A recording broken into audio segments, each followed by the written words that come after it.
From now on, every penny you spend comes out of your own pocket.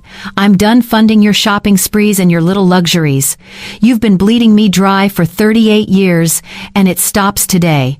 My husband Walter stood in the kitchen doorway, arms crossed, chin lifted, looking at me like I was some kind of thief he'd just caught red-handed. I was holding a bag of groceries, bread, milk, eggs, vegetables for dinner. The grand total was $47.63. I still have the receipt somewhere. I looked at him for a long moment. Then I smiled. "All right," I said. "If that's what you want, you should have seen his face." He'd expected tears, arguments, maybe a thrown dish or two. That's how it usually went in his imagination, I suppose. But I just agreed. And that, dear friends, was the beginning of the most educational 3 months of Walter's life. Welcome to my channel. I share new life stories here every day, and I would truly appreciate it if you hit subscribe and gave this video a like. Now let's continue with the story. I'm sure you'll find it worth your time until the very end. My name is Ruth. I'm 63 years old, and until that moment in March, I had been married to Walter for 38 years. We met in college. He was studying accounting. I was getting my teaching degree. He was charming back then, funny, attentive. He used to bring me flowers every Friday, just because. We got married right after graduation. I taught 3rd grade for 32 years before retiring. He worked at a financial consulting firm, crunching numbers, making projections, feeling very important. We raised 2 children. Our son Brian lives in Seattle with his wife and 2 kids. Our daughter Patricia is in Denver, single, focused on her career as a pediatrician. Good kids. They turned out well despite everything. When did things change? I couldn't tell you exactly.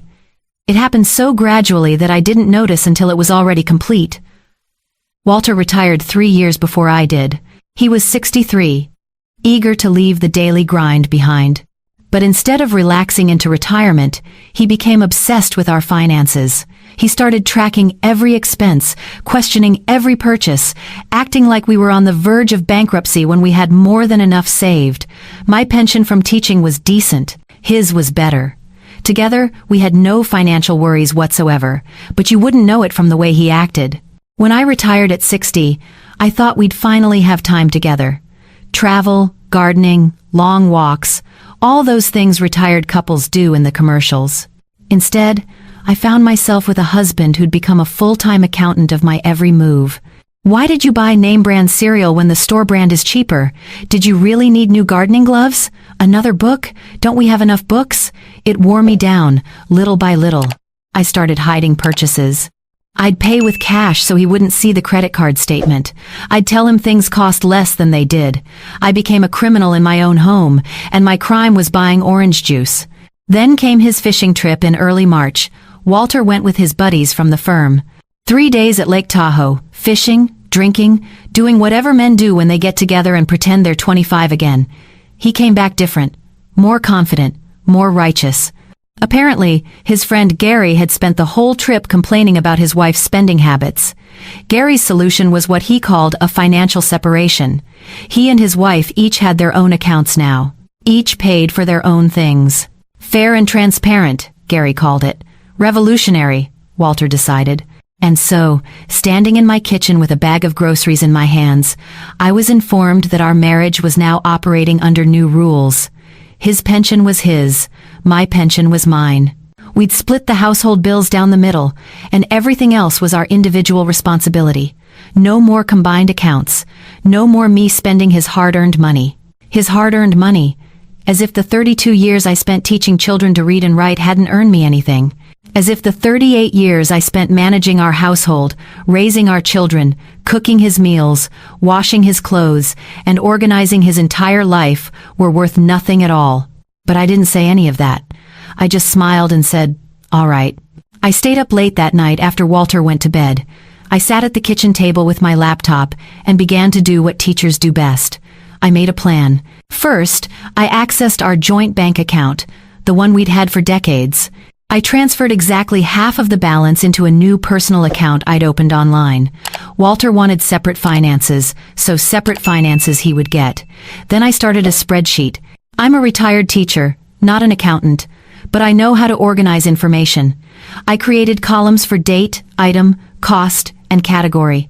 I would document everything. The next morning, I woke up at my usual time, 6:30. Walter was still asleep. He liked to sleep until 8 now that he was retired. I made coffee for myself, just myself, measured out exactly 1 cup of grounds, heated exactly 1 cup of water. I ate my breakfast, a yogurt and some fruit, sitting by the window, watching the sunrise. When Walter finally emerged, hair rumpled, expecting his usual breakfast on the table, he found an empty kitchen. "Where's breakfast?" he asked, looking around in confusion. "I already ate," I said from the living room where I was reading the newspaper. "What about me? You can make something. There's eggs in the fridge." I returned to my paper. I heard him banging around in the kitchen, muttering. It took him 20 minutes to make scrambled eggs. He burned them. The kitchen smelled like sulfur for hours. At the grocery store that afternoon, I bought exactly what I needed for myself. A small container of Greek yogurt, a single chicken breast, a bag of salad greens, 1 apple, 1 orange, 1 banana. The total came to $18. Back home, I put my groceries on my designated shelf in the refrigerator.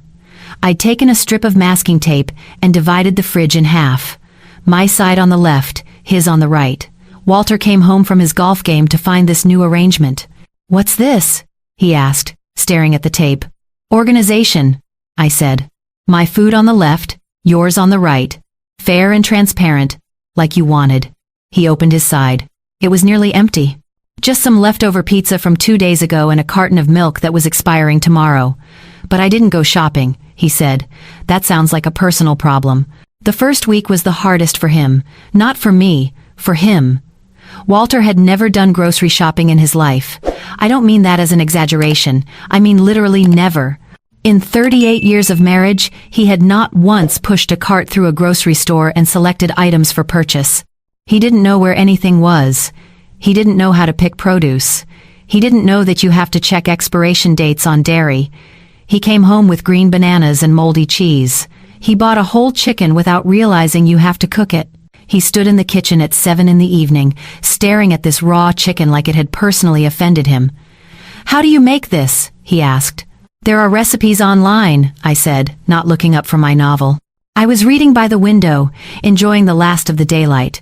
My dinner, a lovely grilled salmon with roasted vegetables, was already finished. I'd eaten every bite. He ordered pizza that night, and the next night, and the night after that. By the end of the first week, he'd spent over $200 on takeout. I spent $63 on groceries and ate like a queen. I kept track of everything in my spreadsheet. Every receipt. Every expense. Every penny. I also started a second spreadsheet. This one was different. This one was historical. I spent 3 nights going through old bank statements, credit card bills, and receipts I'd kept in shoeboxes in the basement. I'm a bit of a pack rat. I save things. Walter always made fun of me for it. "Why do you keep all this junk?" he'd say. "Well, Walter, this is why. I documented everything I'd spent on our household for the past 10 years. Groceries, utilities, which I always paid because Walter forgot once and we had our power shut off. Christmas gifts for his side of the family, birthday presents for his mother, anniversary dinners, new curtains for the living room, repairs for the washing machine, the new refrigerator when the old one died, his golf club membership. Yes, I'd been paying for that too. He'd asked me to handle it 5 years ago because he was too busy, and I just kept handling it ever since. The numbers grew. By the end of my research, I had a total that made my eyes water. In the past 10 years alone, I had spent $47,000 on things that benefited both of us, or specifically him. $47,000. And he'd accused me of bleeding him dry. I didn't confront him with this information. Not yet. I was waiting for the right moment. That moment came on Sunday, 3 weeks into our little experiment. Every Sunday for the past 8 years, Walter's sister Louise and her husband Frank came over for dinner. This was tradition, sacred, unchangeable tradition. I would spend all day Saturday shopping and preparing. I'd wake up early Sunday morning to finish cooking. Roast beef, because that's what Frank likes. Mashed potatoes, homemade, Not from a box, because Louise comments if they're from a box. Green beans with almonds. Fresh bread rolls. Apple pie for dessert because that's Walter's favorite. It was a production, an exhausting, thankless production. On Saturday morning, Walter reminded me that his sister was coming the next day. "You know the drill," he said. "Louise likes to eat at 5 sharp. I was sitting at my desk, working on a crossword puzzle. I didn't look up. "I'm not cooking," I said. "What do you mean you're not cooking?" "Louise and Frank are coming." "Yes, I heard you. Your sister and her husband are coming. So you should probably figure out what to feed them." Walter's face went through several colors, red, purple, then a strange grayish white. "Ruth, be reasonable. I am being reasonable. We have separate finances now. Your family, your expense, your guests, your responsibility. But you always cook for them. I used to cook for them. With my money, my time, my effort. Now I don't." He stood there, mouth opening and closing like a fish pulled from water. I returned to my crossword puzzle. 17 across. A 7-letter word for satisfaction. I filled in revenge, but that didn't fit. The answer was content. Sunday arrived. Walter had gone to the store on Saturday evening, his first solo trip. He was gone for 3 hours. 3 hours. He came back with 4 bags of groceries and a look of shell-shocked exhaustion. "How do you do this every week?" he asked. "Do what?" "This. Shopping. Finding things. There are so many choices, so many aisles. It's chaos in there." I just smiled. At 5 o'clock sharp, Louise and Frank arrived. Louise was already frowning when she walked through the door. She can smell when something isn't right. It's her superpower. "Where's the roast beef?" she asked, sniffing the air. "I don't smell roast beef." "We're having something different today," Walter said. He'd set the table with deli meat, pre-made coleslaw from a plastic container, rolls from a bag, and store-bought apple pie that was slightly crushed on one side. Louise stared at the table like it was a crime scene. "What is this?" "Dinner," Walter said weakly. Louise turned to me. I was sitting in the living room, reading my book, not participating. "Ruth, what's going on?" "I didn't cook today," I said pleasantly. Walter wanted to handle it. Walter wanted to. Louise looked at her brother with an expression I can only describe as bewildered disgust. "Walter, you can't even boil water. What on earth possessed you to let Ruth stop cooking?" And then Walter, bless his heart, told her everything.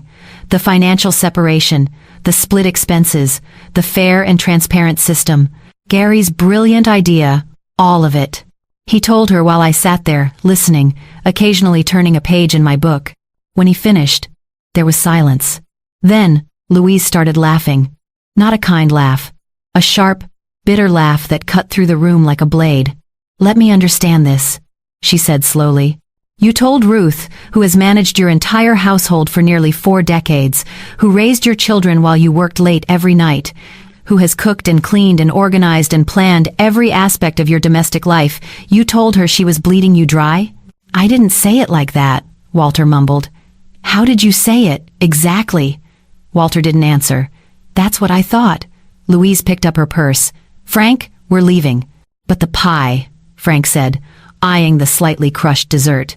"We'll stop at a diner on the way home. I'm not eating this." She walked to where I was sitting and kissed my cheek. "Good for you, Ruth. It's about time." Then she turned to Walter. "You have no idea what you've had all these years. None whatsoever. Call me when you've apologized properly." They left. The door closed with a definitive click. Walter stood in the dining room, surrounded by his sad deli meat and plastic containers, looking like a man who'd just watched his entire world collapse. That night, I showed him the spreadsheet. We sat at the kitchen table, my laptop between us, and I walked him through 10 years of expenses. I didn't raise my voice. I didn't accuse. I just presented the facts. $47,000. That's what I'd spent on our shared life and on things specifically for him. And that was just what I could document with receipts. The real number was probably higher. "I had no idea," he said quietly. "I know you didn't. But why didn't you tell me?" I closed the laptop. "Because I shouldn't have had to. You should have noticed." You should have seen what I was doing, what I was contributing. Instead, you saw me buying a bag of groceries and decided I was a drain on your resources." He was silent for a long time. Then he said, "What can I do? How can I fix this?" "I don't know if you can." That was the honest answer. 3 weeks of revelation couldn't undo 38 years of being taken for granted. I wasn't sure anything could. The next few weeks were strange. Walter tried. He genuinely tried. He cooked dinner twice, badly, but he tried. He did laundry for the first time in his life and turned all his white shirts pink by mixing them with a red towel. He vacuumed the living room and somehow broke the vacuum. He was like a child learning to walk, stumbling and falling and getting back up again. I watched without helping. It wasn't cruelty, it was education. One evening, about 2 months into our arrangement, our son Brian called. We were on speakerphone, both of us in the living room. He asked how we were doing. Casual small talk, and Walter made the mistake of mentioning our new financial system. Brian went quiet. Then he said, "Dad, are you telling me that you told Mom she was spending too much of your money?" "It wasn't like that," Walter said. "It sounds exactly like that." Brian's voice was cold in a way I'd never heard before. "Do you have any idea what Mom did for this family? Do you remember who was at every school play, every soccer game, every parent-teacher conference? Do you remember who took care of Grandma for 2 years when she was sick? Who planned every birthday party, every holiday dinner, every vacation we ever took? That was Mom. All of it." Walter said nothing. "And you thought she was bleeding you dry," Brian continued. "Dad, I love you, but that's the stupidest thing I've ever heard you say." After Brian hung up, Walter sat in his chair for a long time, staring at nothing. The next morning, he came to me with a piece of paper. It was a list, a long list. At the top, in his careful accountant's handwriting, it said, "Things Ruth has done for me." It went on for 3 pages. Packed my lunch for work, remembered my mother's birthday every year, arranged our social calendar, kept track of doctor's appointments, managed home repairs, organized photo albums, planned retirement party, bought anniversary gifts, sent thank you notes, hosted dinner parties, decorated for holidays, remembered friends' names, and on and on. At the bottom, he'd written, "I am an idiot." "I've been thinking about this for weeks," he said, "about all the invisible things you do, things I never noticed because they just happened like magic. But it wasn't magic, it was you. It's always been you." I looked at the list. My eyes were wet. I didn't trust my voice. "I don't want to be separated anymore," he said. "Not financially, not any other way. I want to go back to being partners, real partners, where I actually see what you contribute and appreciate it instead of taking it for granted." "Words are easy, Walter. I know. So let me show you. Give me a chance to prove I've changed." I thought about it. For days, I thought about it. I talked to Louise, who said Walter had called her 4 times to apologize.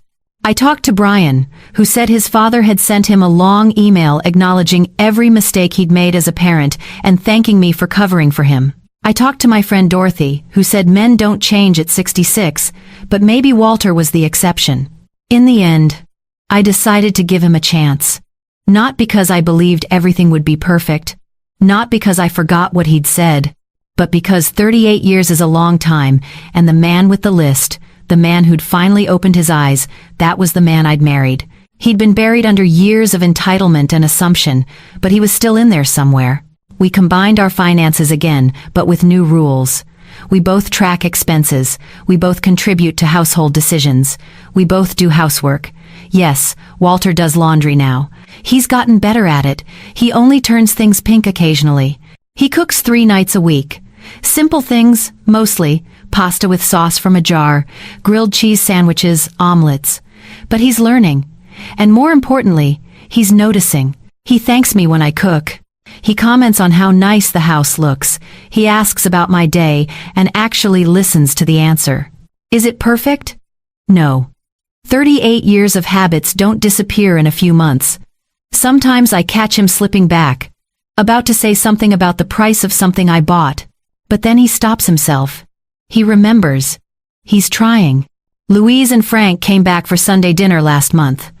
I cooked, but Walter helped. He peeled potatoes, he set the table, he made the gravy, and it was actually good. When Louise complimented the meal, Walter said, "Ruth did most of it. I just assisted." Louise looked at me and raised her eyebrows. I smiled. Progress. My friend Dorothy asked me recently if I ever regret not leaving him. The truth is, I considered it. During those first few weeks, when every day brought a new reminder of how little he'd valued me, I thought about what my life would look like alone. An apartment somewhere quiet, just me and my books and my peace, no one questioning my purchases, no one taking me for granted. But I also thought about the good years, the early years, the way he'd hold my hand at the movies, the way he'd kiss my forehead before leaving for work, the way he'd looked at me when our children were born, like I was the most amazing person in the world. That man was still there. He'd just gotten lost somewhere along the way. What I've learned from all of this is that invisibility is the real enemy of marriage. When someone becomes invisible, when their contributions are no longer seen or acknowledged, resentment builds like water behind a dam. Eventually, something breaks. In our case, it was Walter's ridiculous demand for financial separation that broke the dam. In a way, I'm grateful to his friend Gary for the terrible advice. It forced everything into the open. It made the invisible visible. I'm 63 years old now. If I'm lucky, I have another 20 or 30 years ahead of me. I plan to spend them being seen, being appreciated, being valued. Whether that's with Walter or on my own, that part is non-negotiable. I will never again allow myself to become invisible. To any woman listening to this who feels invisible in her own home, I want you to know that you have options. You can demand to be seen. You can stop doing the things no one notices until they stop happening. You can walk away if nothing changes. Your life is too short to spend it in the shadows. Step into the light. Make them see you. And if they can't or won't, then maybe they don't deserve to have you in their lives at all. Walter is in the kitchen right now, making dinner. It's Thursday, his night to cook. I can smell garlic and onions. He's attempting something ambitious tonight, chicken stir-fry. It might be terrible. It might be wonderful. Either way, he's trying, and that, after 38 years, is all I ever wanted. I am really glad you are here, and that I could share my story with you. If you liked it, show me by liking the video and subscribing to my channel. Let's see how many of us there are. Write in the comments